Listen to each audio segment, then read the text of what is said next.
How do you wake up on a beautiful morning when you feel fine and you're riding your bike and all is good?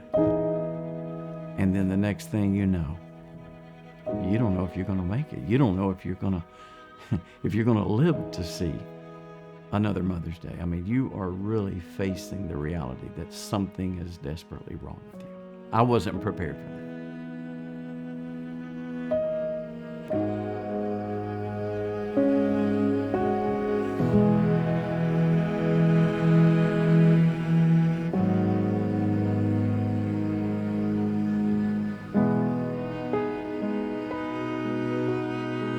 It was a normal day. It was actually a beautiful day. And I thought, man, I'm going to take a bike ride. It's a good day for that because I would do it probably 2 or 3 times a week. Jumped on my bike, took off, started riding. About 2 miles down the road, I just started feeling weak. And I'm like, I don't really feel good right now. But in my mind, I'm thinking my blood sugar had dropped. So I thought, well, I'm just going to keep going. And I was at a place, there was a little hill. And knowing me, the way I've always pushed myself, I said, I'm not stopping before I get to the top of the hill. And about halfway up that hill, lights out.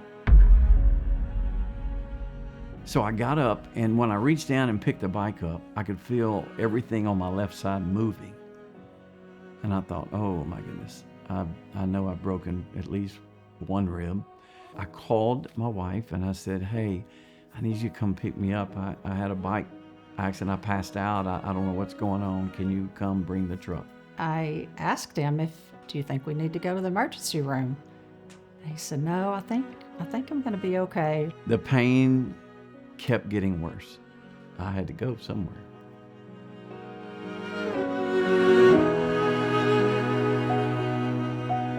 After a lot of tests, they come walking in, and I'll never forget this conversation. He said, you've got a heart issue. You have an aorta valve that's not functioning properly. And it's caused an aneurysm at your heart with the aorta. If that goes, there's nothing we can do to save you. And by the way, you also have a brain tumor.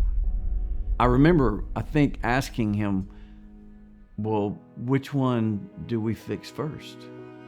And of course, his opinion was, oh, your heart is not stable. We've got to give attention to that. So when I first saw David Youth's case, I thought, this is a complicated situation.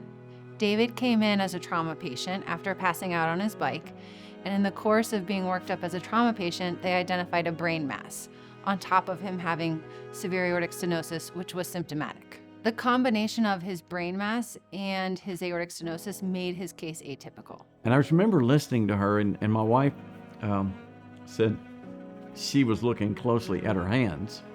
Looked at her hands and thought she's going to hold my husband's heart in her hands. I'm looking at a woman and looking at her hands, and she'd be the only human that would ever hold my heart in her hands.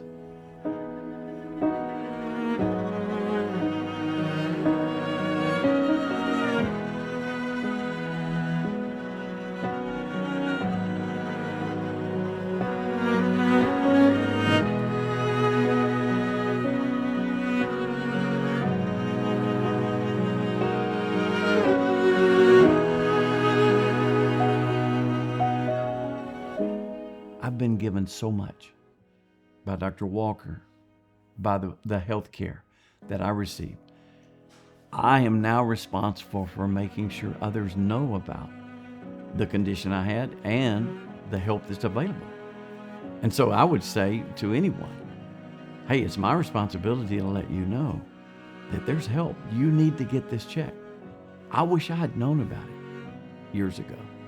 Both Orlando Health and the American Heart Association have a focus on serving the community, and these relationships are really important to elevate the level of care that everyone can receive. Not a week goes by that I don't have a conversation with somebody about what I went through. I'm eternally grateful for, first of all, Jesus and what he did for me through Dr. Kaylee Walker, through Orlando Health, and through the American Heart Association. They saved my life.